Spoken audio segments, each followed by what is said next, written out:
پھر اللہ نے سخت و نرم اور شیریں و شورازار زمین سے مٹی جمع کی، اسے پانی سے اتنا بھگویا کہ وہ صاف ہو کر نتھر گئی، اور تری سے اتنا گوندھا کہ اس میں لس پیدا ہو گیا۔ اس سے ایک ایسی صورت بنائی جس میں موڑ ہیں اور جوڑ اعضاء ہیں اور مختلف حصے۔ اسے یہاں تک سکھایا کہ وہ خود تھم سکی، اور اتنا سخت کیا کہ وہ کھنکھنانے لگی۔ ایک وقت معین اور مدت معلوم تک اسے یوں ہی رہنے دیا، پھر اس میں روح پھونکی تو وہ ایسے انسان کی صورت میں کھڑی ہو گئی جو قوائے ذہنی کو حرکت دینے والا، فکری حرکات سے تصرف کرنے والا، اعضاء و جوارح سے خدمت لینے والا اور ہاتھ پیروں کو چلانے والا ہے، اور ایسی شناخت کا مالک ہے جس سے حق و باطل میں تمیز کرتا ہے اور مختلف مزوں، بوؤں، رنگوں اور جنسوں میں فرق کرتا ہے۔ خود رنگا رنگ کی مٹی اور ملتی جلتی ہوئی موافق چیزوں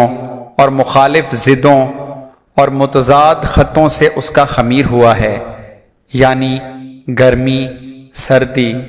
تری، خشکی کا پیکر ہے۔ پھر اللہ نے فرشتوں سے چاہا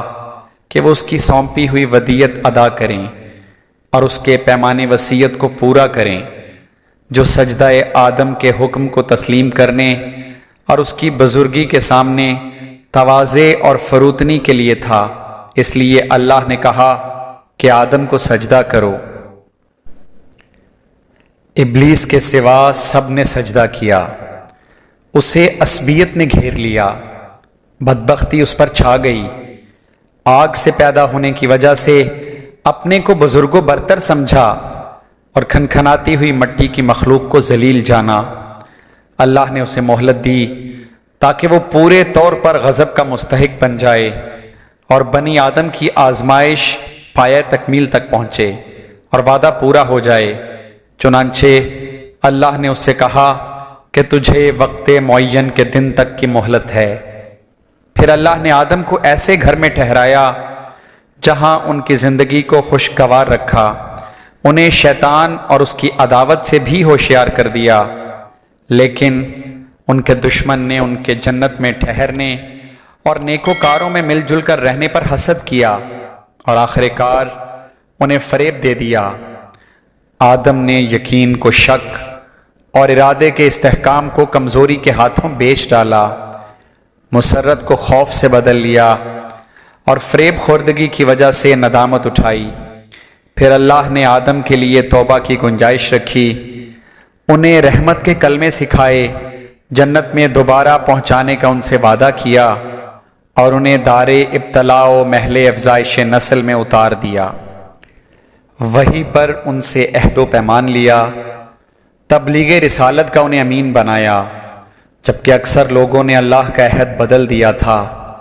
چنانچہ وہ اس کے حق سے بے خبر ہو گئے، اوروں کو اس کا شریک بنا ڈالا۔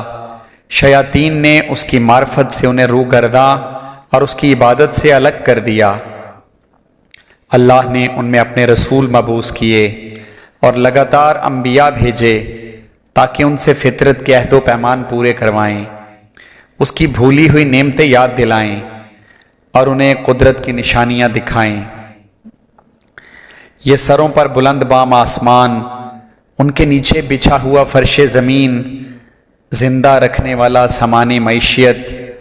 فنا کرنے والی اجلیں، بوڑھا کر دینے والی بیماریاں اور پے در پے آنے والے حادثے، اللہ سبحانہ نے اپنی مخلوق کو بغیر کسی فرستادہ پیغمبر یا آسمانی کتاب یا دلیل قطعی یا طریق روشن کے کبھی یوں ہی نہیں چھوڑا۔ ایسے رسول جنہیں تعداد کی کمی اور جھٹلانے والوں کی کثرت درماندہ و عاجز نہیں کرتی تھی، ان میں کوئی سابق تھا جس نے بعد میں آنے والے کا نام و نشان بتایا، کوئی بعد میں آیا جسے پہلا پہچنوا چکا تھا۔ اسی طرح مدتیں گزر گئیں، زمانے بیت گئے، باپ داداؤں کی جگہ پر ان کی اولادیں بس گئیں، یہاں تک کہ اللہ سبحانہ نے افائے عہد و اتمام نبوت کے لیے محمد صلی اللہ علیہ وآلہ وسلم کو مبعوث فرمایا، جن کے متعلق نبیوں سے عہد و پیمان لیا جا چکا تھا، جن کی علامات ظہور مشہور محل ولادت مبارک و مسعود تھا۔ اس وقت زمین پر بسنے والوں کے مسلک جدا جدا، خواہشیں متفرق و پراگندہ اور راہیں الگ الگ تھیں، یوں کہ کچھ اللہ کو مخلوق سے تشبیہ دیتے، کچھ اس کے ناموں کو بگاڑ دیتے، کچھ اسے چھوڑ کر اوروں کی طرف اشارہ کرتے تھے۔ خداوند عالم نے آپ کی وجہ سے انہیں گمراہی سے ہدایت کی راہ پر لگایا اور آپ کے وجود سے اسے جہالت سے چھڑایا۔ پھر اللہ سبحانہ نے محمد صلی اللہ علیہ وآلہ وسلم کو اپنے لقاء و قرب کے لیے چنا، اپنے خاص انعامات آپ کے لیے پسند فرمائے اور دار دنیا کی بود و باش سے آپ کو بلند تر سمجھا اور زحمتوں سے گھری ہوئی جگہ سے آپ کے رخ کو موڑا اور دنیا سے باعزت آپ کو اٹھا لیا۔ حضرت تمہیں اسی طرح کی چیز چھوڑ گئے جو انبیاء اپنی امتوں میں چھوڑتے چلے آئے تھے، اس لیے کہ وہ طریقے واضح و نشان محکم قائم کیے بغیر یوں ہی بے قید و بند انہیں پیغام ربانی پہنچا کر حجت تمام کریں اور عقل کے دفینوں کو ابھاریں۔ پیغمبر نے اپنے پروردگار کی کتاب تم میں چھوڑی ہے، اس حالت میں کہ انہوں نے کتاب کے حلال و حرام، واجبات و مستحبات، ناسخ و منسوخ، رخص و عزائم، خاص و عام، امر و امثال، مقید و مطلق، محکم و متشابہ کو واضح طور پر بیان کر دیا، مجمل آیتوں کی تفسیر کر دی، اس کی گتھیوں کو سلجھا دیا۔ ان میں کچھ آیتیں وہ ہیں جن کے جاننے کی پابندی عائد کی گئی ہے،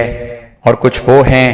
کہ اگر اس کے بندے ان سے ناواقف رہیں تو مذائقہ نہیں۔ کچھ احکام ایسے ہیں جن کا وجوب کتاب سے ثابت ہے اور حدیث سے ان کے منسوخ ہونے کا پتہ چلتا ہے، اور کچھ احکام ایسے ہیں جن پر عمل کرنا حدیث کی روح سے واجب ہے لیکن کتاب میں ان کے ترک کی اجازت ہے۔ اس کتاب میں بعض واجبات ایسے ہیں جن کا وجوب وقت سے وابستہ ہے اور زمانہ آئندہ میں ان کا وجوب برطرف ہو جاتا ہے۔ قرآن کے محرمات میں بھی تفریق ہے، کچھ کبیرہ ہیں جن کے لیے آتش جہنم کی دھمکیاں ہیں، اور کچھ صغیرہ ہیں جن کے لیے مغفرت کی توقعات پیدا کی ہیں۔ کچھ اعمال ایسے ہیں جن کا تھوڑا سا حصہ بھی مقبول ہے اور زیادہ سے زیادہ اضافے کی گنجائش رکھی ہے۔ اسی خطبہ میں حج کے سلسلے میں فرمایا، اللہ نے اپنے گھر کا حج تم پر واجب کیا، جسے لوگوں کا قبلہ بنایا ہے، جہاں لوگ اس طرح کھنچ کر آتے ہیں جیسے پیاسے حیوان پانی کی طرف، اور اس طرح وارفتگی سے بڑھتے ہیں جس طرح کبوتر اپنے آشیانوں کی جانب۔ اللہ جل شانہ نے اس کو اپنی عظمت کے سامنے ان کی فروتنی و عاجزی اور اپنی عزت کے اعتراف کا نشانہ بنایا ہے۔ اس نے اپنی مخلوق میں سے سننے والے لوگ چن لیے جنہوں نے اس کی آواز پر لبیک کہا اور اس کے کلام کی تصدیق کی۔ وہ انبیاء کی جگہوں پر ٹھہرے، عرش پر طواف کرنے والے فرشتوں سے شباہت اختیار کی۔ وہ اپنی عبادت کی تجارت گاہوں میں منفعتوں کو سمیٹتے ہیں اور اس کی وعدہ گاہ مغفرت کی طرف بڑھتے ہیں۔ اللہ سبحانہ نے اس گھر کو اسلام کا نشان پناہ چاہنے والوں کے لیے حرم بنایا، اس کا حج فرض اور حق کی ادائیگی کو واجب کیا ہے اور اس کی طرف راہ نوردی فرض کر دی ہے۔ چنانچہ اللہ نے قرآن میں فرمایا کہ اللہ کا واجب الادا حق لوگوں پر یہ ہے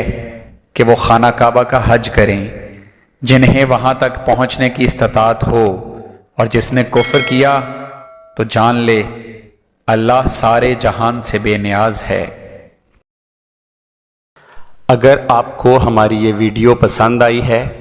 تو چینل کو سبسکرائب کر کے اور ویڈیو کو لائک کر کے ہماری حوصلہ افزائی فرمائیں۔